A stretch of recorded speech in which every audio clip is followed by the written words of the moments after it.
Edgar Guerrero is a military contractor and Navy veteran.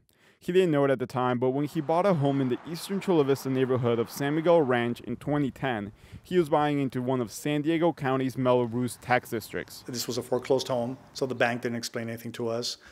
The realtors didn't explain anything to us. Understanding the special taxes was harder than learning how to fly the military helicopters he flew in the Navy. At least with aviation, learn how to fly plane and helicopters. There's a book and a structure, and there's teachers, instructors that teach you, and there's mentors out there that come and help you, so you're never lost. Guerrero's home is part of the 1 in 10 San Diego County properties paying into Mello-Roos. Together, these properties have paid almost $1 billion collectively in Mello-Roos taxes over the last 5 years.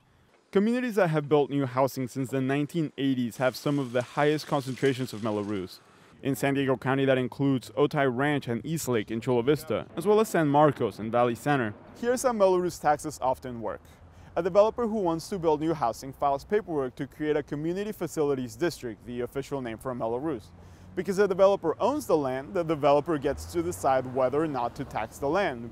The money collected from new homeowners is supposed to go to pay for infrastructure associated with the new developments, such as schools and roads. For example, here in East Lake, Mello-Roos taxes are supposed to go to East Lake High School behind me. The 1982 law was written with few guidelines on how the new taxes should be administered. Robert Gutierrez is the Director of State and Local Finance for the California Taxpayers Association. So there is far less oversight and transparency for Mello-Roos taxes. He said there's also not a lot of consistency in Mello-Roos taxes, which can affect how much people pay. For example, in Oceanside, one Mello-Roos charged an average of almost $7,000 per property in 2015. Meanwhile, a Mello-Roos in the Carlsbad Unified School District charged an average of just under $24 that same year. Gutierrez said the lack of consistency and limited oversight means it's time to take another look at the law. After nearly 40 years, it's time for the legislature to come back and readdress how parcel taxes and Mello-Roos taxes work. For his part, Chula Vista homeowner Guerrero pays Mello-Roos for the Sweetwater Union High School and the Chula Vista Elementary School districts. These school districts had a combined average Mello-Roos tax of more than $1,400 last year.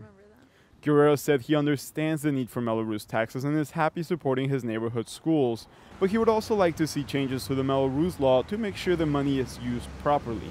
That could include a citizens oversight committee keeping an eye on how the money is spent. Mello-Roos should have something like that. Have a yearly audit, just like all the propositions have, just like our taxes have. Many homeowners like Guerrero don't know how much they're paying in Mello-Roos taxes or where their money is going, so iNewsSource created a map. Simply go to inewsource.org/taxes and search for your home. Write in your address without any punctuation, then click on the property to see a breakdown of the Mello-Roos tax bill, including how much was paid for the last 5 years. You can also click on other parcels to see how much your neighbors paid. I'm reporter Leonardo Castaneda with iNewsSource, an independently funded nonprofit partner of KPBS.